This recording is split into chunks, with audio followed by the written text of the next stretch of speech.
नमस्कार दोस्तों, स्वागत है आपका अपने यूट्यूब चैनल वेटरनरी स्टडी में। और आज मैं आपको एनाटॉमी सब्जेक्ट्स के बारे में बताऊंगा, जो AHCDP का फर्स्ट ईयर का एक सब्जेक्ट है एनाटॉमी के बारे में, जिसे हम पशु शरीर रचना विज्ञान भी कहते हैं।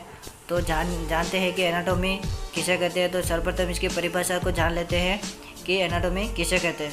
तो विज्ञान की वह शाखा जिसके अंतर्गत विभिन्न पालतू पशुओं के अंगों, ऑर्गन्स एवं ऊतकों, टिश्यूज़ की संरचना, स्ट्रक्चर और रूप फॉर्म्स का अध्ययन किया जाता है, उसे पशु शरीर रचना विज्ञान वेटरनरी एनाटॉमी कहते हैं। अर्थात कहने का मतलब यह है कि जो विभिन्न पालतू पशु होते हैं, उनके अंगों का, उनके ऊतकों की संरचना का और उनके रूप जो फॉर्म्स होते हैं, उनका हम अध्ययन करते हैं, तो उसे हम पशु शरीर रचना विज्ञान कहते हैं।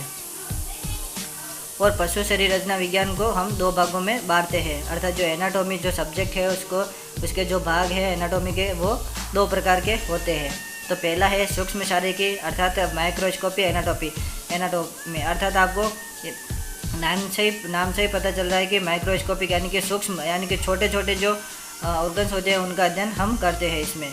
तो इसमें जंतु शरीर के विभिन्न ऊतकों, टिश्यूज तथा कोशिकाओं, सेल्स की संरचना का अध्ययन किया जाता है, जैसे कोशिका विज्ञान जिसे साइटोलॉजी कहते हैं, और ऊतक विज्ञान जिसे हिस्टोलॉजी कहते हैं।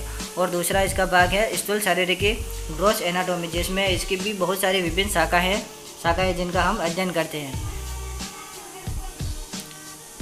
इसके अंतर्गत पशु शरीर रचना विज्ञान की विभिन्न शाखाएँ होती है, जिसको हम स्थूल शारीरिकी के अंदर बांटते हैं। तो वो कौन कौन सी शाखाएँ हैं? तो पहला है साइटोलॉजी, जिसको हम कोशिकाओं का अध्ययन करना होता है। जितनी भी कोशिकाओं का अध्ययन हम करते हैं, उसे हम साइटोलॉजी कहते हैं। और हिस्टोलॉजी, जिसमें हम ऊतकों का अध्ययन करते हैं, और हम उसे हिस्टोलॉजी कहते हैं। और मायोलॉजी, जिसे हम मांसपेशियों का अध्ययन करते हैं, अर्थात स्टडी ऑफ मसल्स, जिनमें मांसपेशियों का अध्ययन किया जाता है, उसे हम मायोलॉजी कहते हैं। दोस्तों, आपको मैं बता देता हूँ कि ये परिभाषा आपके 100% एग्ज़ाम में पूछी जाती है, डिफाइन वाले क्वेश्चन में भी पूछी जाती है, और फिल द ब्लैंक्स जो होते हैं उसमें भी पूछी जाती है। क्वेश्चन इस प्रकार से आते हैं कि निम्नलिखित परिभाषाएं लिखी है, निम्नलिखित की परिभाषा लिखी है। तो इस प्रकार से क्वेश्चन आता है। और फिल द ब्लैंक्स में ऐसे भी आता है कि कोशिकाओं के अध्ययन को क्या कहते हैं, तो उसको साइटोलॉजी कहते हैं। इस प्रकार से क्वेश्चन आते हैं एनाटॉमी सब्जेक्ट से। और अगला है न्यूरोलॉजी है नर्वस सिस्टम से संबंधित है, जिसका हमें तंत्र का अध्ययन करना होता है, जिसमें न्यूरोलॉजी में हम तंत्र का अध्ययन करते हैं, जो नर्वस सिस्टम है उसका अध्ययन करते हैं। और यूरोलॉजी में हम मूत्रवाहक तंत्र का अध्ययन करते हैं, यूरिनरी सिस्टम का अध्ययन करते हैं यूरोलॉजी में। और आर्थ्रोलॉजी, जिसे हम सिंडेस्मोलॉजी भी कहते हैं, इसमें जोड़ों का अध्ययन किया जाता है, जो जॉइंट्स होते हैं उनका अध्ययन किया जाता है।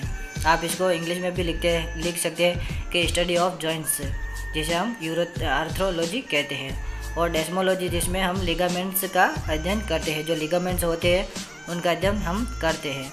और ऑस्टियोलॉजी, जिसमें हड्डियों का अध्ययन किया जाता है, और एनाटॉमी में अधिकतर हड्डियों का अध्ययन ही किया जाता है, जिसे हम ऑस्टियोलॉजी कहते हैं। और ये क्वेश्चन 100 बार क्वेश्चन एग्जाम में पूछा जाता है। और एंजियोलॉजी, जिसमें हम हृदय और रक्त वाहिनियों का अध्ययन किया जाता है, तो हार्ट्स और ब्लड वेसल्स होती है, उनका अध्ययन हम स्टडी करते हैं, जिसको हम एंजियोलॉजी कहते हैं।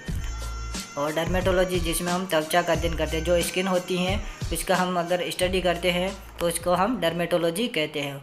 और स्प्लेनोलॉजी, जिसमें हम आंतरिक अंगों का अध्ययन करते हैं। आंतरिक अंग जैसे कि जो भी हार्ट्स वगैरह है, जो मतलब कि शरीर के अंदर जितने भी अंग हैं, उनका आंतरिक अंगों का अध्ययन हम करते हैं, तो उसे हम स्प्लेनोलॉजी कहते हैं।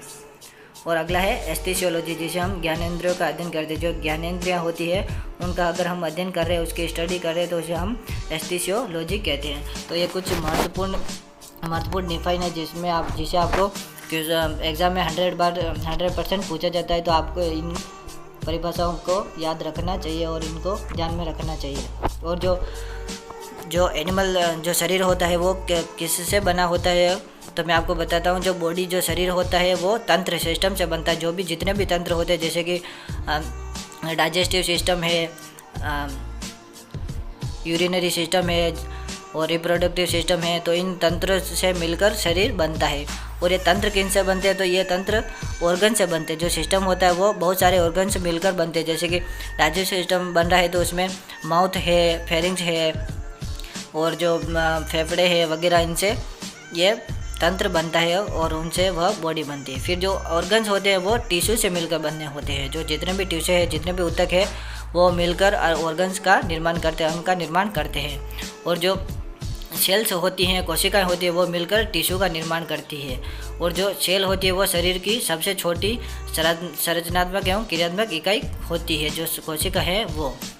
तो आपको एरो डायग्राम में पता चला है कि सेल कोशिकाओं से टिश्यू बनते हैं और टिश्यू से अंग बनते हैं और अंग से तंत्र बनता है, जिससे से वापस बॉडी का निर्माण होता है। तो इससे हमारा या फिर जानवरों का शरीर बनता है। और मैं आपको कंकाल जो एनाटॉमी है उसमें हम वापस कंकाल तंत्र के बारे में पढ़ेंगे। तो कंकाल तंत्र के मैं आपको प्रकार बता देता हूँ कि कंकाल तंत्र 2 प्रकार का होता है, अक्षीय कंकाल एक्सियल स्केलेटन और उपाक्षीय कंकाल अपेंडिकुलर स्केलेटन। तो अक्षीय कंकाल में जो भाग है वो 2 प्रकार के निम्न प्रकार के इसमें भाग आते हैं। तो निम्न का अध्ययन किया जाता है। तो इसमें हम स्कल, खोपड़ी का, स्टर्नम, ब्रेस्ट बोन का, रिब्स, पसलियों का और वर्टिब्रा, कशेरुका का अध्ययन करते हैं अक्षीय कंकाल में। और उपाक्षीय कंकाल में अग्रपाद, फोर लिम्स के हड्डियों का और पश्चपाद, हाइंड लिम्ब की हड्डियों का हम अध्ययन करते हैं।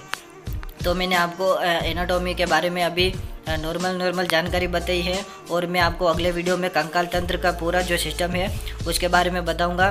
तो आशा करता हूं कि आपको हमारा ये वीडियो अच्छा लगा हो, तो इसे लाइक, कमेंट, शेयर ज़रूर कीजिएगा और हमारे यूट्यूब चैनल वेटरनरी स्टडी को सब्सक्राइब ज़रूर कीजिए और अपने दोस्तों में इसे ज़रूर शेयर कीजिएगा।